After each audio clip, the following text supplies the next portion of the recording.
पाण्याचे टाके आहेत, इथे बोर्ड लावलाय आणि इथे पाण्याचे टाके आहेत मोठे, भले मोठे. इथे एक आहे, तिथे एक आहे, दाखवतो.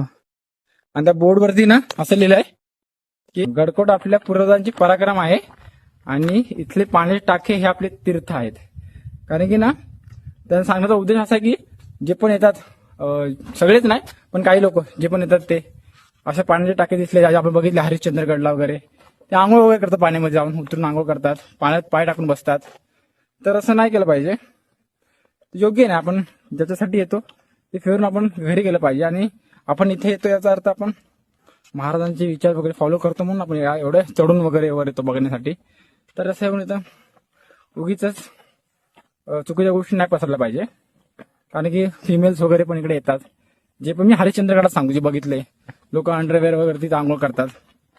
तर असं नाही केलं पाहिजे.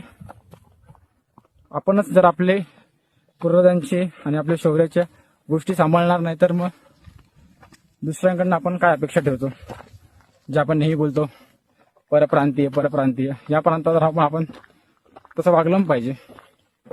आपण नाही सांभाळणार तर कोण सांभाळेल.